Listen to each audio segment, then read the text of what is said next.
So I bet that traditionally when you're thinking about making a video, you're thinking about having probably a lot of people involved, huge cameras, big lights, all of that kind of thing. In the context of creating video for an audition or creating some content for your social media, actually, you don't need all of that.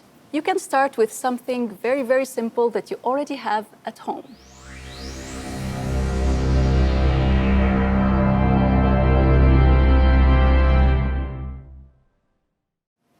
Hello, my name is Boran Zaza. I am a pianist, an arts administrator, and a digital content creator for classical musicians. I am based in Montreal, and it is my pleasure to be part of the Organist Launchpad series.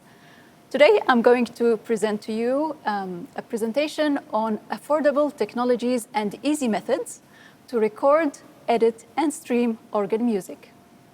Technology has developed a lot in the recent years, and now we all have access to different gear, to different cameras, microphones that are affordable, that can help us create great content on a small budget. For us as musicians, it's very important to keep doing that kind of content creation for auditions, for example, for competitions. A lot of places now, when you're auditioning for them, they would ask you to do the audition through Zoom. So it's very important to have some of those skills to be able to advance in today's world. So in today's presentation, I'm going to talk to you about the different gear that you can use to create beautiful videos. I'm going to talk about some basics of image composition, of sound recording, and then we're going to do a crash course on video editing and see the result out of that. And finally, we're going to talk about streaming on YouTube, on Facebook, and on Zoom for organists. So to start this presentation off, I will tell you what video editing is. It is the process of cutting images from videos and putting them in different sequences, one next to each other. And it has developed a lot over the years. So back in the day, cameras would actually record on actual reels. So when you would want to edit the videos, you would actually take scissors, cut those reels, glue them back together, and this was called linear video editing. It was very costly.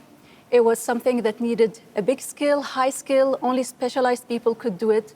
Over the years, video editing did evolve a lot, especially in the 90s, when we started to do non-linear video editing using computers. So instead of imagine the reel, instead of putting the different pieces one next to each other, now we can have multiple layers on top of each other, and we're not losing a bit of the reel every time we cut it, because it's all done digitally, and we are keeping the original image while we are doing it. Also, the kind of software that we use for it is very affordable. There is a lot of free editing software. We all have access to computers. We all have access to phones, which can also be used for video editing. So it has become something that is just easily affordable and accessible for everyone. So I bet that traditionally when you're thinking about making a video, you're thinking about having probably a lot of people involved, huge cameras, big lights, all of that kind of thing. And that is true in certain contexts. In the context of creating video for an audition or creating some content for your social media, actually, you don't need all of that. You can start with something very, very simple that you already have at home. Your phone camera. Phones nowadays have very, very high precision.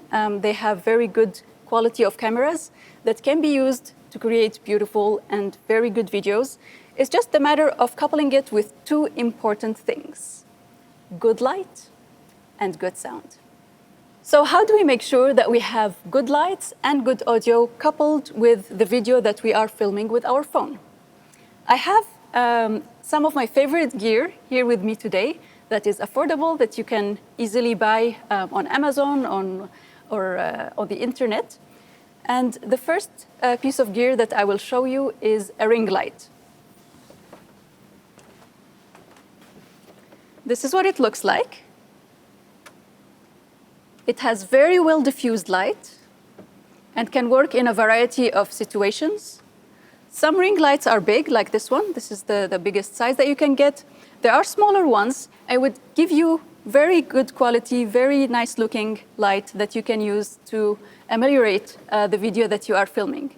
The more light we have, the better quality the video will look like on our phone.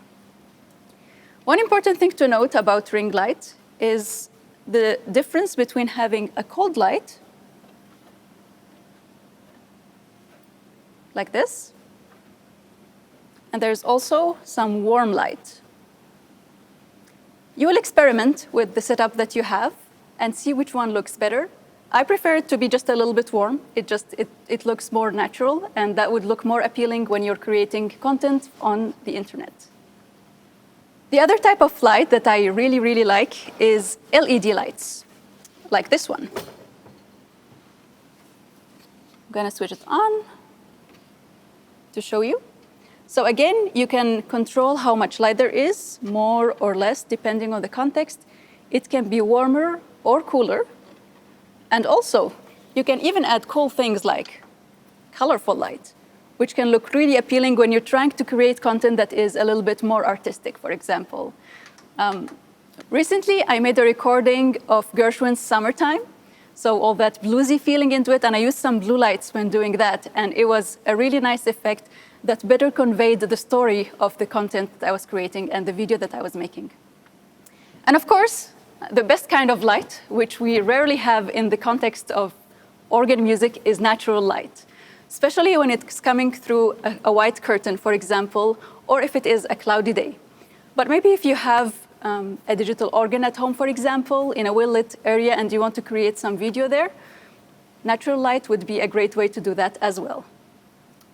The next best tip I can give you about making a video is to never have someone holding the phone in their hand and film you. Never looks good. I would highly, highly recommend investing in buying a tripod. This is going to make your life so much easier. You're gonna have control on how high you want to place the phone, at which angle you want to place it.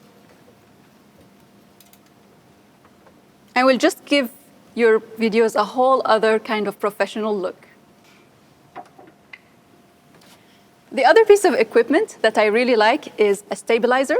This is especially nice if you have a friend that is helping filming you, and I will show you why. I'm going to attach it on the phone.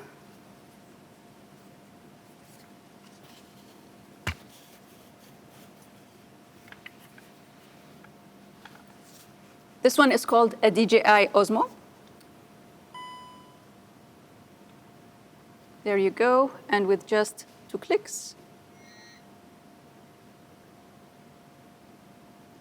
it will give you really the impression that you have a big camera on a crane or a gimbal, and it looks really nice to create something a bit more creative. You will likely not use this if you are doing an audition recording, but maybe if you're trying to do something a little bit more creative for your social media, this would be really wonderful to film. And with this model, actually, you can even use it as a tripod. And you even have that option. So this is a really versatile piece of equipment if you are looking to take your videos to the next level. Next, the audio. There is a very important reason why we shouldn't be using the audio of the phone when we are creating videos, especially if it is for an audition. And the reason why is that phone microphones are made to capture very well the voice of a human speaking. So it's constantly adjusting the gain levels to get the best possible human voice speaking. While when you're playing organ, you will have different dynamic levels. You're gonna play sometimes pianissimo, fortissimo, and the phone is just gonna try to adjust it all into the same level, which is not good. This is why you want to have a good external microphone. I'm a very big fan of the Zoom family of microphones. This is the Zoom H8. There are a lot of other models that are even more affordable than this one. And the reason why I like it is that you can have different microphone capsules depending on what kind of content you're trying to capture. So even if what you want is to capture yourself speaking, there is a capsule for that. If what you want is that omnidirectional, rich sound of an organ, you have a capsule for that. even if you're looking ahead into the future, it has capsules for 360 kind of audio capture for when you're filming in 360 cameras as well. So it's a nice microphone because it will grow with you. And even if you use a different type of microphone that would need, for example, phantom power, then you can use it as an audio interface. So it's a very versatile kind of microphone. And in order to record with it, all you have to do is switch it on.